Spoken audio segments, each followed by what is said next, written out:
잠언 6장 말씀입니다. 잠언 6장 말씀은 음녀에 대한 그 경고가 많이 나오는데 27절 말씀 한번 읽어볼까요?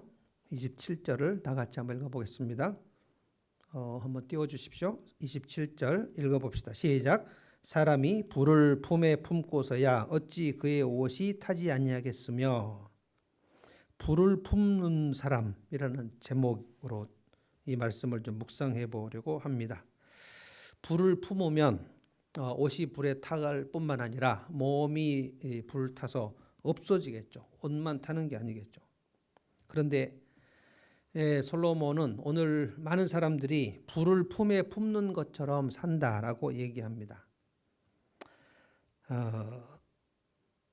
불을 품에 안았다는 것은 오늘 문맥에 보면 음녀를 품었다는 뜻입니다. 음녀는 우리 개역은 음녀라고 되어 있는데 세번역은 창녀라고 되어 있습니다. 그러니까 음녀는 창녀인데 이 음녀는 바벨론 제국 요한계시록에 보면 음녀 바벨론, 그러니까 큰 성 바벨론이 있고 나중에 새 예루살렘이 있는데 큰 성 바벨론은 멸망하고 새 예루살렘은 영원토록. 그런데 그 새 예루살렘의 모습이 신부의 모습이라고 얘기했습니다. 그러니까 큰 성 바벨론은 음녀라고 했는데 여기에 나오는 말씀하고 이제 일맥상통한 것입니다. 성경은 특별히 이제 구약은 신앙생활에서 하나님을 멀리하는 것을 음녀와 합하는 것으로, 그래서 불륜으로 묘사하는 내용들이 참 많습니다. 특별히 호세아 같은 성경에 보면 하나님께서 호세아 선지자에게 이스라엘 백성들이 음란한 여인이 되었다. 하나님은 신랑이시고 이스라엘 백성들은 신부, 부인인데 이 부인이 바람에 나가지고 자꾸 남의 남자 품에 안기는 음란한 여인이 되어버렸다. 그래서 하나님이 호세아에게 하나님의 그 신랑으로서의 아픈 마음을 알게 하기 위해서, 이게 이제 선지자의 그 고통입니다. 호세아야, 네가 이스라엘 중에서 가장 음란한 여인을 찾아서 그와 결혼하라, 이렇게 얘기하십니다. 그런데 호세아가 음란한 여자가 누구인지 오랫동안 찾지 않아요. 가장 유명한 창녀의 이름이 고멜입니다. 그래서 호세아가 고멜을 찾아가서 결혼하자고 얘기해서 고멜과 결혼합니다. 그래서 고멜과 두 자녀를 낳습니다. 이 선지자의 삶이라는 것이 거의 프라이버시가 없어요. 하나님의 마음을 대변하는데 그 선지자의 삶 전체를 사용하십니다. 선지자의 안전 같은 것은 하나님께서 고려하지 않으세요. 그냥 너는 3년 동안 벗은 몸으로 산다. 하나님 이사야에 그렇게 말씀하셨고요.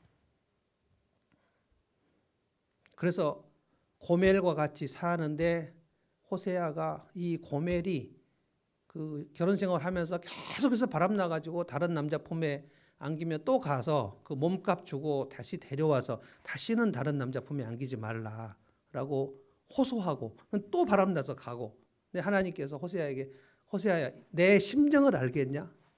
이스라엘 백성이 이렇게 음란하다. 성경의 음란은 영적으로 하나님을 떠나서 하나님보다 더 소중한 것을 가지고 있는, 그것이 이제 우상 숭배죠. 근데 오늘 이제 솔로몬은 그 음녀에 대한 얘기를 합니다. 5장에도 음녀가 나오고 6장에도 음녀가 나오는데 내 아들아 음녀를 조심하라. 음녀. 그녀의 입술은 꿀같이 달고 그녀의 입은 기름같이 미끄러우나 나중에는 쑥같이 쓰고 두 날이 날카로운 칼같이 무섭게 돼서 네가 생명길로 다시는 오지 못한다. 음녀의 길로 들어서면 너는 못 온다는 거예요. 그 음녀를 따라가면 거기는 어리석은 길이고 사망의 길이다. 오늘 이제 6장을 전체를 보면, 어제하고 오늘 본문을 보면 음녀에게 그 속삭임에 홀리는, 그래서 그 음녀를 품에 안았는데 29절에 보면 그 29절에 음녀가 누구냐면은 남의 아내예요. 그러니까 이 창녀는 유부녀였습니다. 그러니까 유부녀가 바람 나갖고 돌아다니면서 남자를 유혹하는 이 창녀가 되어버렸어요. 그런데 그 남편이 나중에 이 음녀하고 같이 하나가 돼서 음녀를 품에 안은 그 남자를 보고 두 사람이 발각이 돼요. 신명기에 보면 간음하면 두 현장에서 잡힌 남녀는 돌에 쳐서 죽이기로 되어 있거든요. 예수님 앞에 간음하다 현장에 잡힌 여인을 데리고 왔는데 기억나십니까? 간음하다 현장에 잡혔으면 여자 혼자 간음할 리는 없으니까 남자 여자 둘이 같이 간음하다 현장에 잡혔는데 예수님 앞에 데려온 그 사람은 여자만 사람들이 끌고 왔어요. 남자는 어디로 온가 봐버렸어요. 그러니까 그 예수님께 데리고 간음하다 현장에 잡혀온 여자를 그 사람들이 끌고 올 때 벌써 의도가 너무 분명하게 예수님이 이 여자를 어떻게 하는가 보려고 그런 것이지, 이 간음하는 이 두 사람을 신명기 22장에 나온 대로 처벌하려는 목적이 아니라 예수님을 시험하려는 목적이었어요. 간음한 두 여자는 현장에서 돌로 쳐 죽이게 되어 있습니다. 그런데 그 간음한 그 간부, 남자든 여자든 그 남편, 배우자가 제일 먼저 돌로 쳐서 죽이게 되어 있어요. 근데 오늘 여기 보면 그 남의 아내와 통간하다가 현장에 잡힌 걸로 되어 있습니다. 그러니까 불을 품었다는 것은 이 남자가, 이제 젊은이로 나오는데, 이 남자가 이 남의 아내가 이제 음녀인데 그 음녀의 속삭임에 이끌려서 그 여자를 품었다가 결국 패가 망신하는 얘기라고 나와요. 근데 그게 지혜를 멀리하면 음녀를 쫓아갈 수밖에 없다는 그런 말씀이 지금 나옵니다. 솔로몬은 지금 여러 번 이렇게 얘기를 했어요. 지혜 아니면 음녀다. 이 두 지혜와 음녀를 다 의화시켰어요. 사람처럼 지혜가 부른다. 쭉 읽어보면 지혜가 내 거리에서 큰 소리로 부른다. 오라고 얘기한다. 그리고 지혜가 잔치를 베풀고 사람들을 초대한다. 그러니까 지혜를 얻을 기회가 널려 있다는 것입니다. 그런데 또 음녀가 속삭인다는 거예요. 음녀는 큰 소리로 부르지 않습니다. 속삭여요. 근데 그 음녀의 호리는 말에 따라가는 자는, 그 음녀를 따라가면 거기는 사망의 길이다. 거기 가면 다시 헤어나올 수 없다. 그러니까 내 아들아, 음녀를 조심하라. 그래서 5장인가요? 6장인가요? 5장.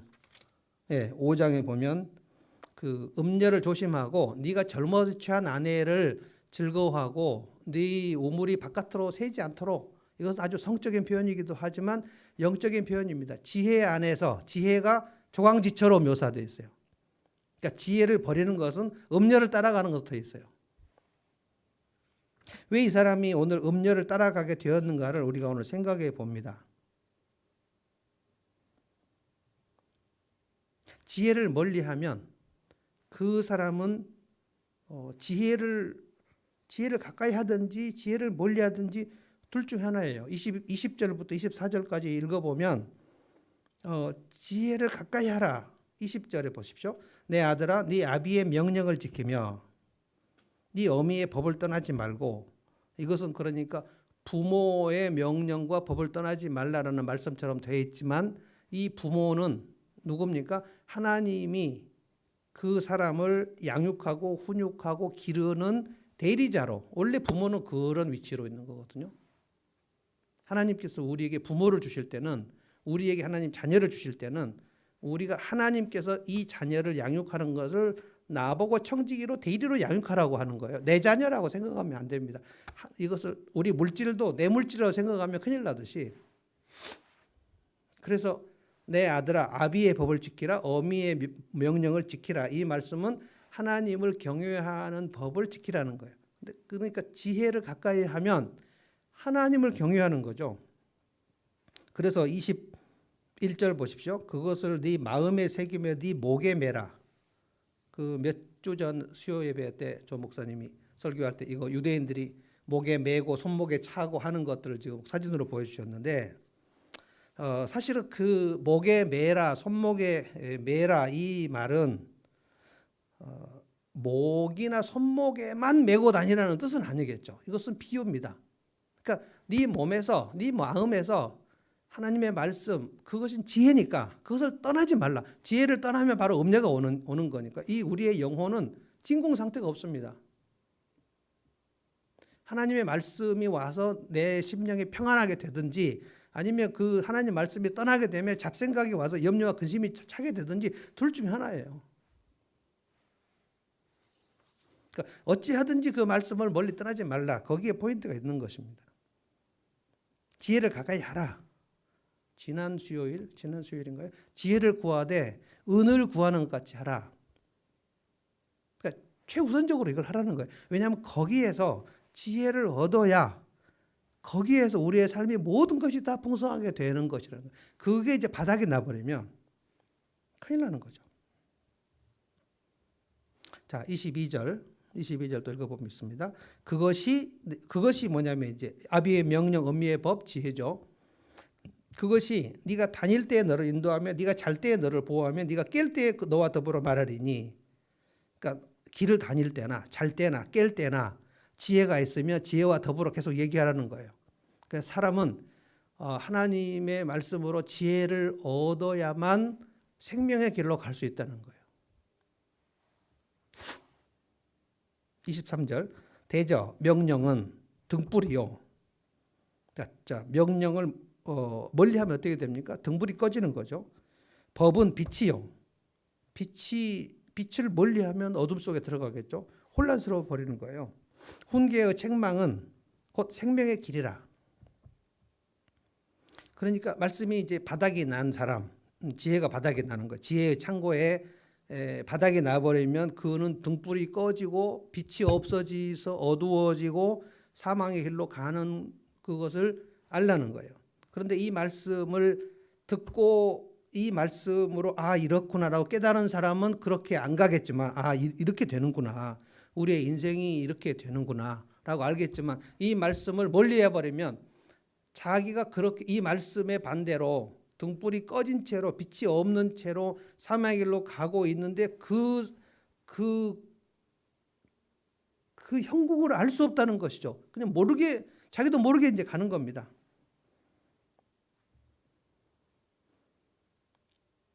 그러니까 이제 24절에 이것이 너를 지켜. 이것이 이제 지혜입니다. 지혜가 너를 지킬 거다. 뭐에서 지킵니까? 악한 여인, 이 음녀입니다. 악한 여인은 이방 여인이고 이방 여인이 혀로 호리는 말에 빠지지 않게 하리라. 그러니까 지혜가 없으면 바로 이방 여인의 호리는 말에, 그러니까 지혜가 없으면 바로 미혹되는 길에 가버린다는 거예요. 그러니까 지혜롭게 되거나 그 삶이 미련하게 되거나 둘 중에 하나인데 너희가 그걸 선택하라는 거예요. 이것을 어제 선택하고 오늘 선택을 안 하면 오늘 또 미혹에 빠진다는 거예요. 그러니까 얼마나 우리가 미혹에 빠지는 것이 쉬운가. 그러니까 하나님 말씀으로 계속 저장을 해야 되는 거예요. 저장. 많은 성도들이 이것을 그냥 간과하고 넘어가요. 하나님의 지혜를 내 속에 저장하는 일을 조금 안 해도 괜찮은 줄 알고 있어요. 하나님의 지혜를 내 속에 저장하는 것은 제가 셀프 케어를 말할 때 내 마음에 좋은 것 넣고 내 몸에 좋은 것 넣고 내 영혼에 좋은 것을 넣는 게 셀프 케어다. 내 마음에 좋은 것은 뭐겠습니까? 정서적인 것이죠. 내가 정서적 충전을 해야 되는 것이 셀프 케어입니다. 그래서 내 정서가 충전을 안 해도 되는 걸로 생각하면 큰일 납니다. 정서가 바닥나 버리면 그 사람이, 정서는 뭡니까? 감정이에요. 감정은 충전을 하거나 방전되거나 둘 중 하나입니다. 그래서 에너지를 많이 쓰면 굉장히 기쁜 일을 해도 에너지를 쓰면 방전이 되거든요. 그러면 이제 그 정서를 다시 쉬어주거나 다시 놀아주거나 하면서 다시 이렇게 충전을 시켜야 되는데 많은 사람들이 이제 그 일 중독이나 성취 중독에 빠진 사람들은 정서를 충전해야 되는 것을 간과해 버려요. 그것이 내 마음에 좋은 것을 넣는 일을 하지 않고 그보다 더 중요한 일이라고 생각해서 해버리는 겁니다. 내 몸에 좋은 것을 넣는 것은 뭐 약을 먹거나 음식도 좋은 음식은 약과 같아서 우리가 그런 것들을 먹어야 되는 것이거든요. 좋은 것을 먹어줘야 됩니다. 그러니까 내 정서도 충전을 해야 되고 내 몸에도 좋은 것을 넣어야 되고 그리고 내 영혼에도 좋은 것을 넣어야 돼요. 근데 이거를 안 하면 방전이 된단 말이에요. 근데 이거를 그냥 좀 괜찮겠지라고 생각하는 분들도 꽤 많아요. 근데 여러분 보세요. 정서적으로 방전이 되면 그거를 이제 영어로 번아웃이라고 그러는데요. 그냥 무기력 증세가 되어버려요. 그 사람은 정서를 좀 충전을 해야 되는데 정서는 뭡니까? 우리가 저는 딱 그렇게 정리를 했습니다. 정서적 충전은 나하고 좋은 사람들, 신경 많이 쓰는 사람들 말고 아주 차분하게 만남에 편안한 사람들, 그 사람과 좋은 시간을 보내는 겁니다. 이것이 정서적 충전입니다. 그래서 에너지를 뺏기는 사람이 있고요. 에너지를 넣어주는 사람이 있고 에너지를 나누는 사람이 있어요. 고든 맥도날드의 영적인 열정? 네, 고든 맥도날드의 책을 우리가 좀 도움을 많이 받아야 되는데 그 영적인 열정을 회복하라. 그 책에 보면 만남에 내 에너지를 뺏어가는 사람이 있고 만남에 나에게 에너지를 주는 사람이 있고 만남에 에너지를 나누는 사람이 있다. 이 세 종류 중에서 나는 지금 어떤 사람들과 시간을 많이 보내고 있는가 이거를 진단해 보게 돼 있어요. 그래서 직장 생활은 거의 대부분 에너지를 뺏기죠. 내가 일을 할 때 에너지를 뺏기면 감정 노동을 많이 해요. 그러면 집에 와서 내 에너지가 충전이 되는 사람들하고 시간을 보내야 되는데 집에 들어와서도 내 에너지를 또 뺏겨요. 그리고 직장 나가서 또 에너지를 뺏겨요. 그런데 시간이 없으니까 이 정서 충전을 할 수가 없네. 이러고 하고 있다가 6개월 좀 지나 버려요. 그러면 에너지를 직장은 나가도 뺏기고 집에 와서도 뺏기고 어디서 에너지를 충전할 데가 없이 6개월을 지나 버리면 자기도 모르게 정서적인 이 게이지가 쭉 내려가 버립니다. 그때는 어떤 중대한 일을 하려고 할 때 힘이 없어요. 무기력증이 빠져버린다. 근데 내 정서의 탱크에 충전을 시키지 않았는데 당연히 무기력증에 빠지는 거죠. 근데 그때 깨닫지 못해요. 일 중독에 빠진 사람들은 그걸 깨닫지 못해요. 왜 이렇게 무기력하지? 다시 일을 하려고 그러고 스케줄을 잡아버린단 말이에요. 근데 여러분 잘 생각하셔야 돼요. 아주 나하고 가까이 있는 사람들 중에 내 소중한 사람들에게 물어보시면 금방 알 수 있어요. 내가 지금 정서적 충전이 어느 정도인가, 정서적 방전이 어느 정도인가 얼굴 보면 다 알거든요. 근데 안 물어보니까 말 안 해줘서 그러는 거예요. 물어보면 다 얘기해 줍니다. 말 안 하려고 그러면은 밥을 사줘가면서 물어봐야 돼요. 내가 지금 눈이 좀 풀렸는가, 눈에 좀 힘이 있는가. 정서적으로 조금만 충전해도 눈에 힘이 생기거든요. 저는 상담을 하는 사람이기 때문에 딱 그 상담실에 들어오는 사람의 눈을 딱 보면 알아요. 지금 힘이 다 빠진 상태구나. 눈에 힘이 없는 거죠. 그런데 좀 상담을 조금 몇 번 하고 힘이 생기면 딱 들어올 때 벌써 다르거든요. 근데 이것이 이제 내 영혼에게 좋은 것을 집어넣는 이거를 가장 방치를 많이 해버려요. 기분이 안 좋아. 좀 다운돼. 그러니까 커피 한 잔 마셔야 되겠어. 이건 생각이 나는데 내 영혼이 지금 기쁘지 않은데 내가 지금 주님의 지혜를 많이 지금 넣지 않아서 그렇구나. 이걸 깨닫지 못한다는 거예요. 마치 밥을 막 세 끼를 며칠 동안 안 먹고 열심히 막 일을 하러 돌아다니다가 왜 이렇게 힘이 없지? 그러면 그 내가 힘이 없는 것을 모르는 사람이 있겠습니까? 며칠 동안 밥을 안 먹고 일만 했는데 내가 밥을 안 먹었구나. 그래서 밥을 먹으면 되잖아요. 이런 간단한 원리를 영적인 법칙에서는 적용을 안 하는 사람이 너무 많다는 거예요. 그래서 많은 사람들이 영적으로 힘이 없어요.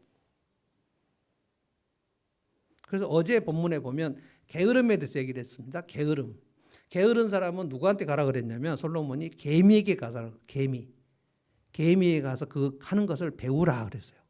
그러니까 미물인 개미에게 배워야 될 사람은 누군가? 그건 게으른 사람이다. 왜 배워야 되냐? 개미는 여름에 지 먹을 것을 저장한다는 거예요. 그걸 가만히 보고 있으라는 거예요. 그런데 너는 개미만도 못하지 않냐?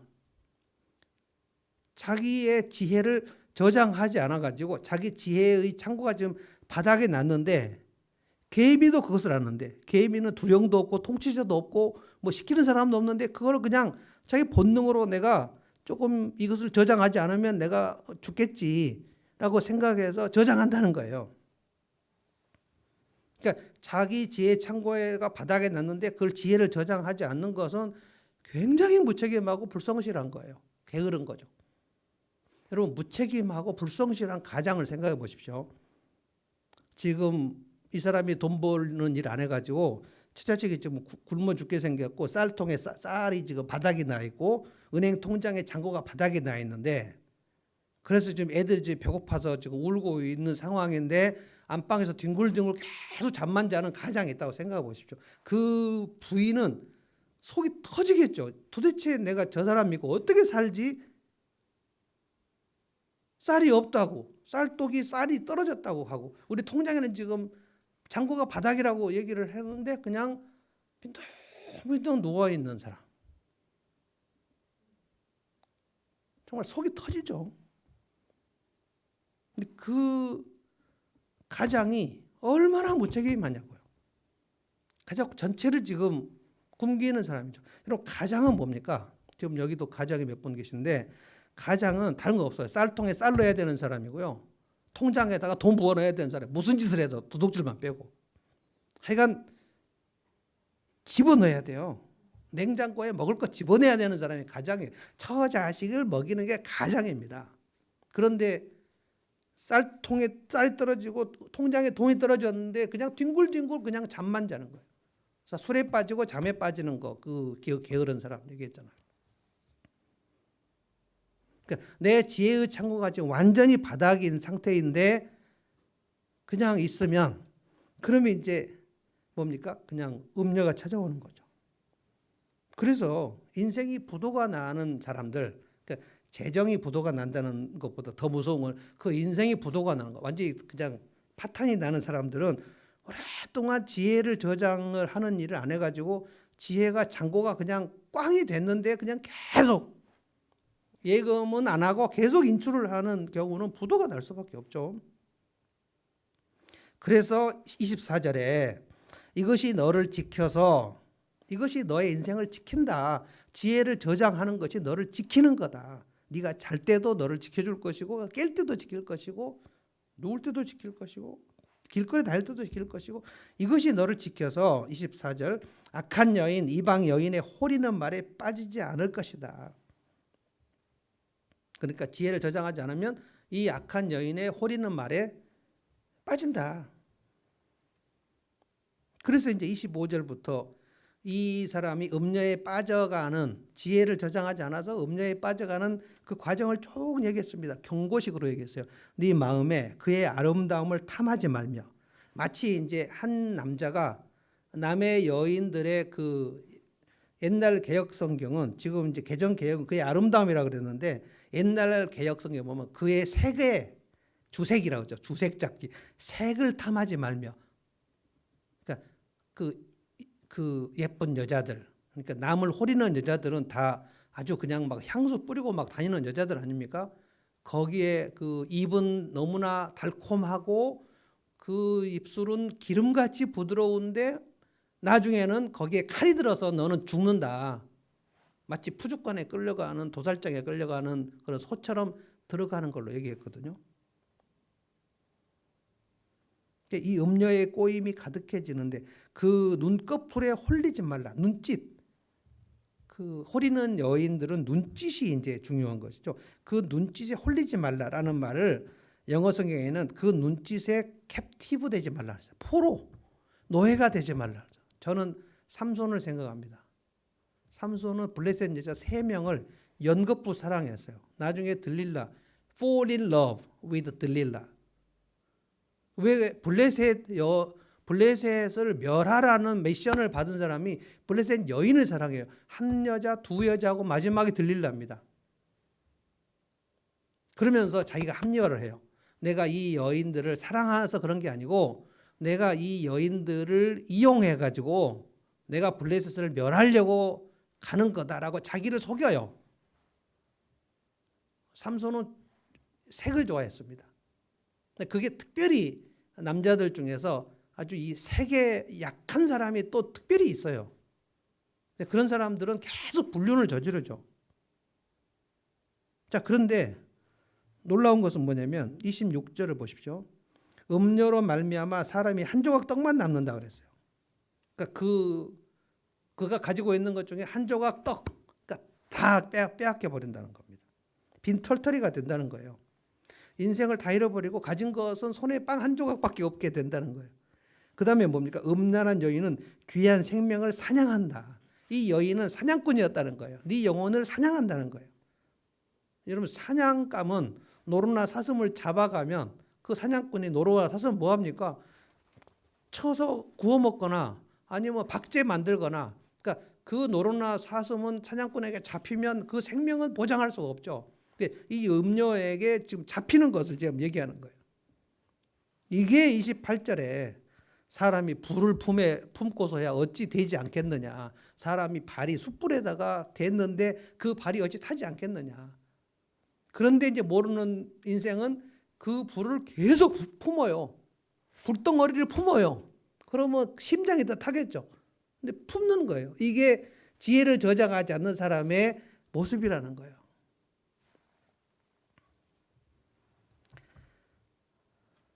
창녀를 사랑한 사람, 이게 불을 품는 사람입니다. 그런데 알고 보니까 그 창녀가 그냥 창녀가 아니고 남의 여자 유부녀였다는 거예요. 29절입니다. 이 창녀가 남의 여자였어요. 남의 아내와 통관하는 자는 이와 같을 것이다. 그를 만지는 자마다 벌을 면하지 못할 것이다. 이제 그 벌이 뭐냐면 들켰단 말이에요. 남의 아내와 간음하다가 현장에서 남편에게 발각이 된 경우를 지금 얘기한 겁니다. 그러면 그 인생이 이제 패가 망신하는 거예요. 그래서 신명기 22장 22절 간음하다 현장에 잡히면 둘 다 죽여서 너희 안에서 악을 제하라 그랬어요. 그러니까 이스라엘 백성들에서 지금은 우리나라 형법에서 간음, 간통 이것이 형법에서 죄가 안 되게 되어버렸거든요. 이건 미국이나 유럽은 이미 오래전부터 그렇게 됐고, 그래서 불륜, 간통을 우리나라는 형법이 다루지 못하고 이제 민법으로만 다룹니다. 이혼 소송할 수 있는데 그를 감옥에는 넣을 수 없어요. 그러니까 이혼 소송에서 유리한 위치, 그러니까 혼인 파트너의 사유가 이 사람의 불륜에 있었다라고 해가지고 이혼할 때 더 돈을 많이 받는 그 정도밖에는 이제 효과를 발휘할 수 없게 되어버렸어요. 이스라엘은 안 그랬습니다. 이스라엘은 하나님께서 이 결혼 제도에 대한 강력한 이 두 사람이 결혼하는 것이 삼위일체 하나님을 드러내는 아주 신성한 제도였기 때문에 이 불륜을 깨뜨리는 것, 이것은 그 두 사람의 신실한 서약을 깨뜨리는 것, 하나님과의 언약을 깨뜨리는 것. 그래서 영어 성경이 아니라 영어에 보면 불륜을 뭐라고 하냐면 unfaithful. 그러니까 faithful이 신실하다, 성실하다는 뜻이죠. 믿을만하다, 신실하다, 미쁘시다, 이게 다 faithful입니다. 믿을만한. 그런데 불륜이라는 단어를 unfaithful이라고 합니다. 그러니까 신실함을 깨트리는. 그러니까 이것이 지금 성적인 불륜을 지금 얘기하는 것 같지만 실제 지금 솔로몬이 얘기하는 전체 문맥은 뭡니까? 하나님의 지혜를 저장하지 않는 사람은 마치 이렇게 불륜을 저지른 사람처럼 되어버린다. 남의 아내를 탐하는. 그래서 이제 30절에는 남의 물건을 탐하는 도둑질. 도둑질은 제8계명이고요. 남의 아내를 탐하여 불륜하는 것 7계명이죠. 7계명, 8계명, 9계명 거짓말하지 말라. 10계명 남의 물건 탐하지 말라. 그러니까 탐심이 결국 5계명부터 이웃을 사랑하지 않고 이웃을 해하고 깨트리는, 그러니까 공동체를 깨트리는 것이 5계명부터 10계명인데 그건 전부 탐심에서 비롯된 겁니다. 탐심은 뭡니까? 탐심. 하와가 가지고 있었던 생각입니다. 그러니까 하나님의 것을 내 것으로 하겠다는 거죠. 탐심은 남의 것인데 내 것으로 하고 싶은 거죠. 그래서 우리가 불륜의 그 영화, 불륜 영화 너무 재밌지 않습니까? 불륜 영화, Unfaithful. 헐리우드 영화 중에 Unfaithful이라는 영화가 있어요. 아주 제가 재밌게 봤습니다. 기차 타고 그 출근하는 아주 그 중산층 부인 남편과 아내가 있었는데 제 생각에 리차드 기어인가 뭐 그런 아주 굉장히 멋있는 그 남편도 멋있고 아내도 멋있는데 그 불륜을 저지른 그 여자, 그건 또 더 멋있어요. 불륜의 드라마, 불륜의 그 영화는 이 초장의 드라마는 굉장히 아름답게 나옵니다. 그래서 그 사람을 만났는데 우리 남편이 해주지 않는 그런 따스함, 뭐 부드러움, 세련됨, 매너 이런 것들이 있어가지고 마음속에 이미 그 사람이 이제 묵상하기 시작해요. 근데 막 가슴이 막 설레고 새로워지고 나의 나됨을 막 이제 드디어 내 인간됨을 나를 느끼게 해주는 그런 장면들. 그러니까 마치 이렇게 굉장히 아름답게 드라마가 시작돼요. 모든 불륜 영화는 정말 아름답게 시작됩니다. 그런데 제가 좋아한 그 불륜 영화의 결말이 단 한 영화도 아름답게 끝나는 법이 없어요. 그건 참 영화를 만드는 사람들이 잘 만든다고 어떻게 할 수가 없는 것 같아요. 불륜 영화를 만들어서 아름답게, 진짜 아름답게. 그래서 세 사람이 행복하게 그렇게 될 수가 있을까요?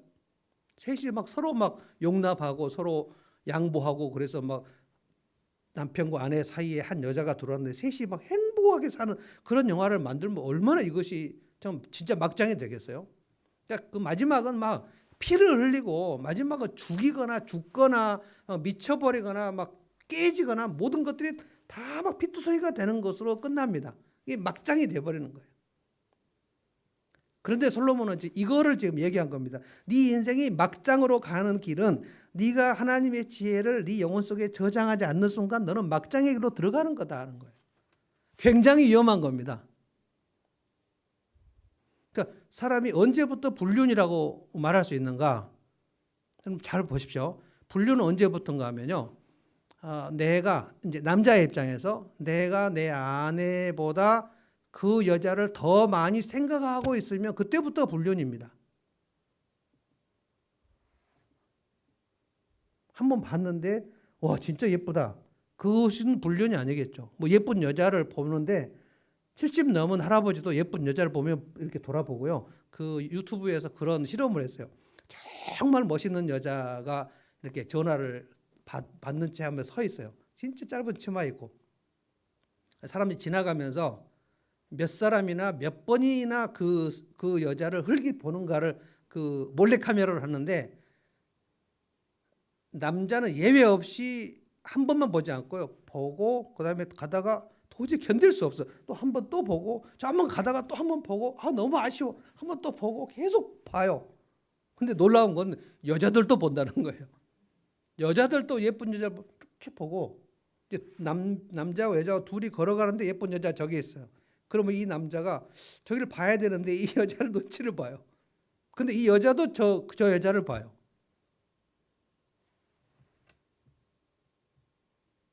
그게 무슨 불륜이겠습니까? 한번 힐끗 보는 게 불륜이겠어요? 그런데 이 여자하고 뭔가 연락을 주고 받아가지고 내 속에서 묵상이 내 아내보다 더 많은 묵상이 이루어졌다. 그러면 이미 불륜으로 지나간 겁니다. 그 사람과 잠자리를 같이 하지 않았다 할지라도.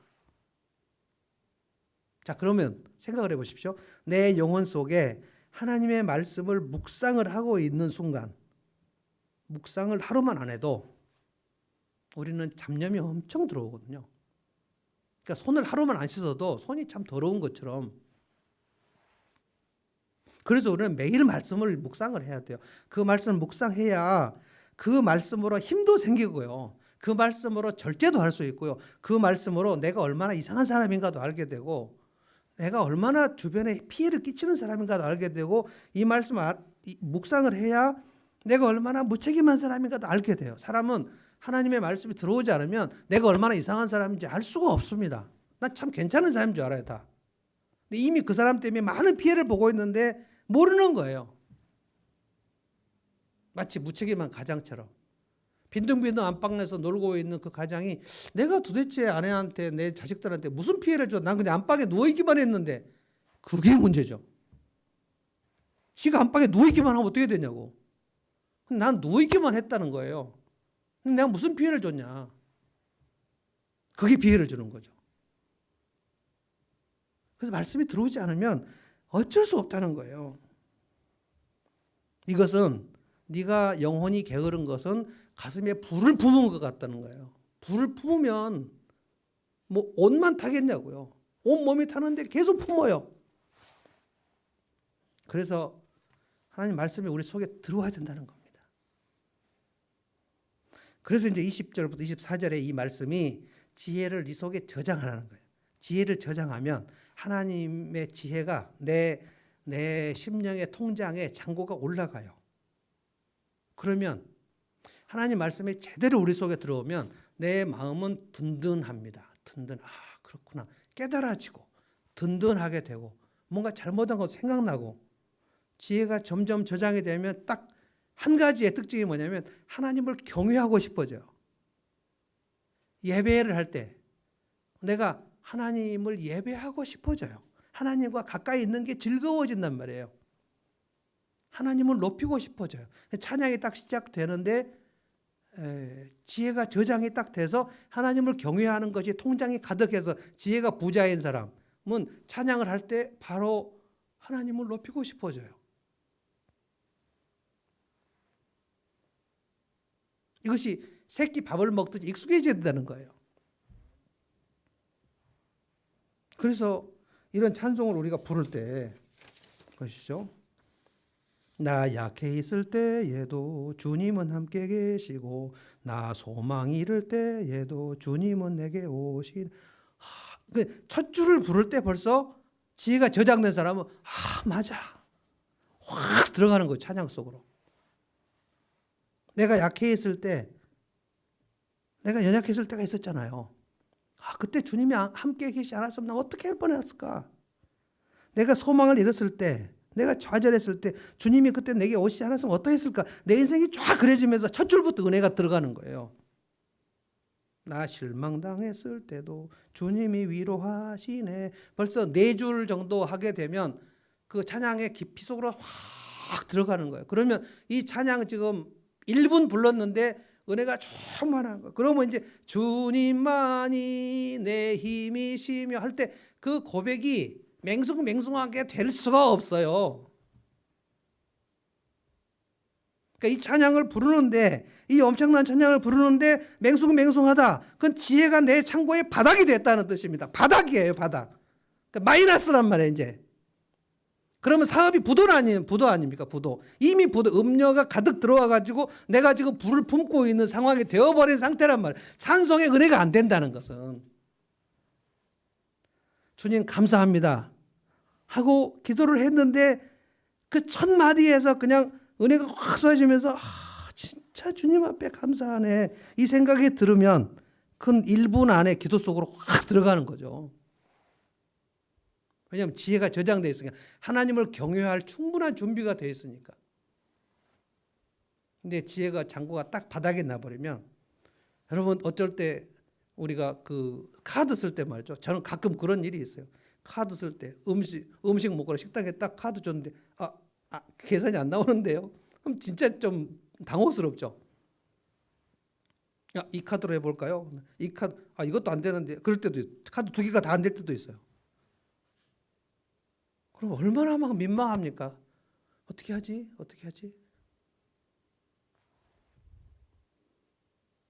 찬송이 잘 안 되고 기도가 잘 안 된다. 그것은 내 속에 하나님을 경외하는 지혜가 잔고가 앵꼬라는 뜻입니다. 그래서 주일 예배를 드릴 때, 주일 예배 다 드리고 나서 은혜가 되는 사람이 있고, 주일 예배가 시작될 때 이미 은혜가 되는 사람이 있는데, 그것은 일주일 내내 지혜를 저장한 사람이에요. 그런데 이거는 저장하면 저장할수록 빈익빈 부익부예요. 양극화. 저장하면 저장할수록 하나님의 말씀을 읽기만 해도 은혜가 되는 거고요. 지혜가 바닥인 사람은 아무리 멋진 설교를 해도 졸릴 뿐입니다. 그거는 이미 영적으로 아주 게을렀다는 뜻이에요. 이 설교 언제 끝나나 이 생각이 드는 거예요. 들썩들썩하고 말이죠. 진짜 예배가 너무 길어. 1시간에 싹 끝나면 얼마나 좋겠어. 진짜 찬양을 또 하네. 그러니까 내 지혜가 이제 바닥. 무슨 뜻입니까? 하나님을 경외하고 싶지 않은 거예요. 하나님 말씀을 듣고 싶지 않은 거예요. 하와는 그런 점에서 에덴 동산에서 선악과를 따먹은 그날 그는 불을 품은 여자였습니다. 불을 품었어요. 하와가 마귀의 속삭임을 들었을 때 너 그거 먹으면 하나님같이 된다 그랬을 때 하와의 눈이 변하면서 탐욕이 생겼죠. 그것을 먹으면 하나님같이 될 것 같아요. 그래서 손을 뻗어서 다 먹고 말았다는 거예요. 음료를 가슴에 품은 그 남자하고 똑같은 것입니다. 그날, 그 전날 하와는 하나님 말씀을 묵상했을까요? 선악과를 보면서 하나님이 한마디 하셨잖아요. 저 선악과를 따먹으면 너는 정녕 죽는다. 이것은 금지다. 금지다. 그것은 뭡니까? 이 에덴 동산이 다 너 것이지만 너 위에 하나님이 있다는 것을 기억하라. 네가 하나님이 아니라는 것을 기억하라. 네가 네 인생에서 마음대로 할 수 없는 것이 있다는 걸 기억하라. 하나님 밑에 있다는 것을 기억하라. 너는 피조물이고 나는 창조주다. 이것을 기억하라. 근데 이 말씀을 하와는 그 전날 저장하지 않았을 거예요. 그날만 저장 안 했을까요? 아마 그 어간에 몇 달 동안 선악과를 보면서 묵상을 안 했을 가능성이 큽니다. 그러면 뱀이 찾아올 때, 딱 찾아올 때, 지금 뱀이 찾아왔고 저것을 유혹하려고 하는구나. 깨어있으면 금방 알 텐데, 하와가 잠들어 있으니까, 야, 동산 모든 나무의 실과를 하나님께서 못 먹게 했냐? 하나님 말씀이 속에 있으면 그냥 얘기할 수 있는 거야. 아니야, 동산 모든 나무 실과를 못 먹게 하지 않았어. 하나님은 우리에게 다 허락하셨어. 근데 저것을 못 먹게 했어. 너 그것도 모르니? 이렇게 얘기할 수 있는데 그걸 대처하지 못하는 거예요. 왜냐하면 말씀이 없으니까. 말씀이 그 속에 바닥인데 어떻게 말씀이 나옵니까? 말씀이 바닥인데 내가 어떻게 누군가에게 하나님의 살아계심을 전합니까? 왜 내가 복음을 전할 수 없습니까? 내 속에 복음이 없는데 어떻게 복음을 전합니까? 하나님의 살아계심에 대한 확신이 내 속에 없는데 야, 진짜 하나님 살아계신다? 그래서 그 VIP가 나를 보면서 와, 너를 보니까 하나님 살아계심을 알겠어. 어떻게 이런 일들이 있을 수가 있습니까? 하와는 불을 품었어요. 여러분, 새끼 밥 먹을 때 그 밥을 먹을 때마다 이 알이 내 몸 어디에 좋아지고 이런 거 다 알고 먹지 않습니다. 그냥 먹어야 사는 줄 알고 먹는 거예요. 어릴 때 부모님이 시금치 좋다 먹어라, 당근 좋다 먹어라, 양파 좋다 먹어라. 어린이들은 진짜 먹기 싫은 게 시금치, 양파, 당근입니다.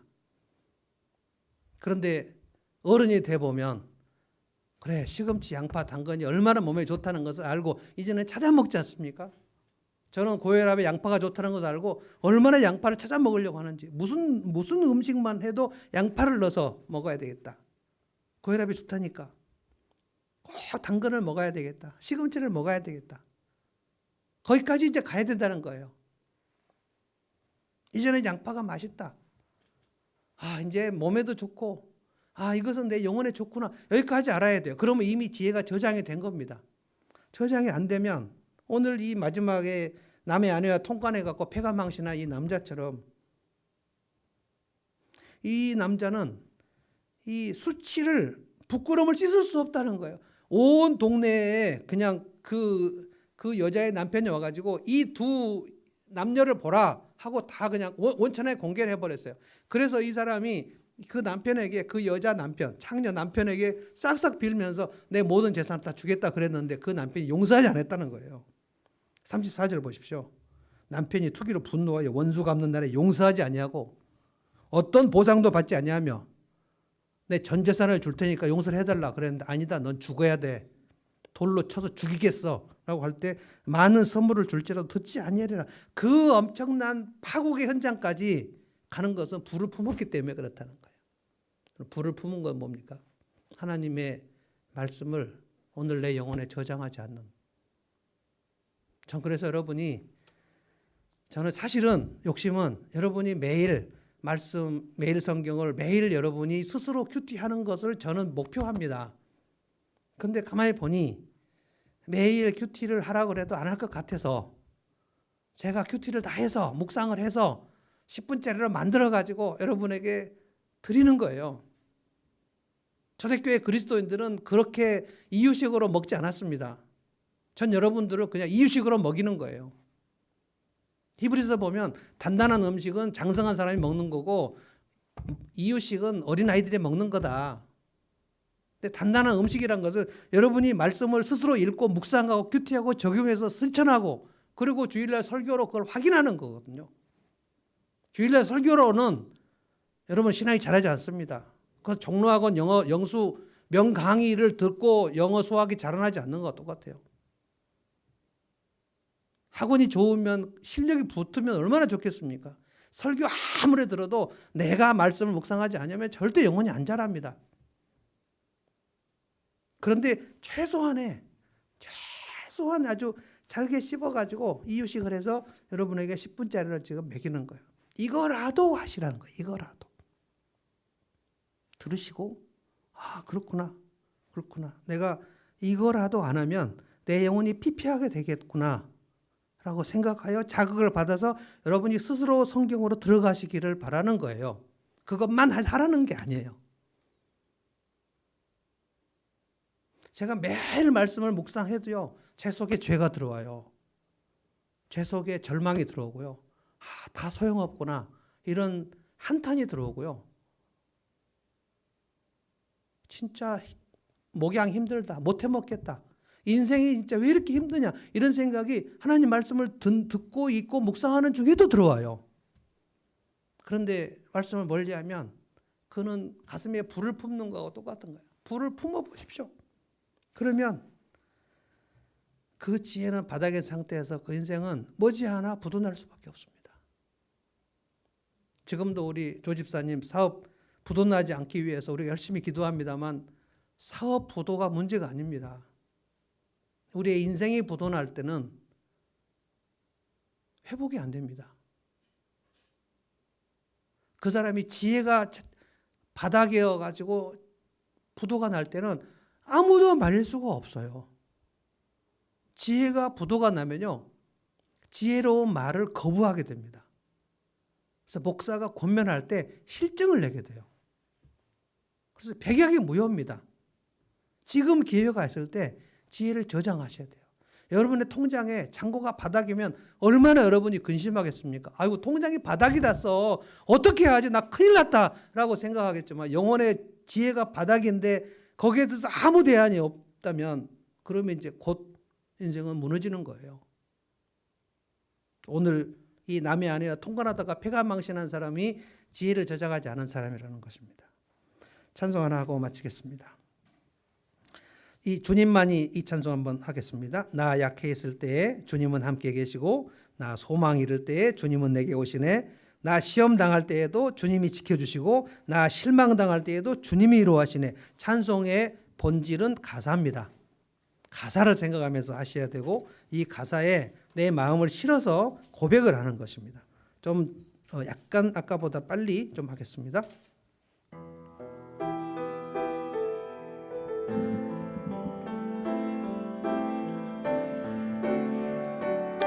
나 약해 있을 때에도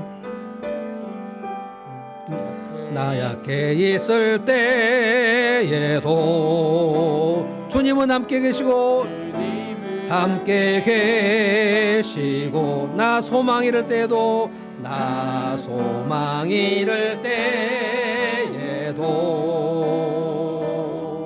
주님은 내게 오시네. 나 시험 당할 때에도 주님이 지켜주시고 나 실망 당할 때에도 주님이 위로하시네. 고백합시다. 주님만이 내 힘이시며 주님만이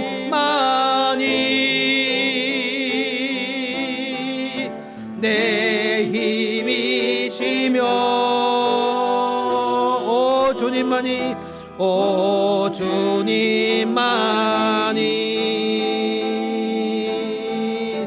날 도우시네. 아멘 아멘. 오 나의 주님 내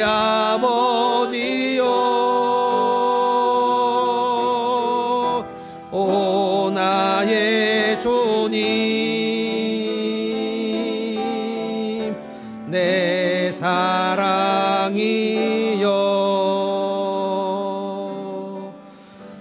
아멘. 기도하겠습니다. 하나님 감사합니다.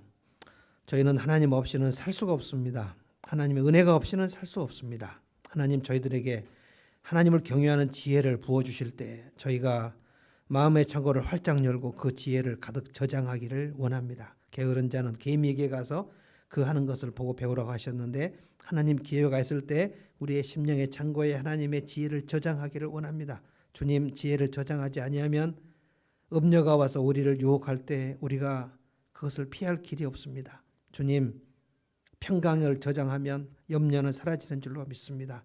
빛을 저장하면 어두움은 사라지는 줄로 믿습니다.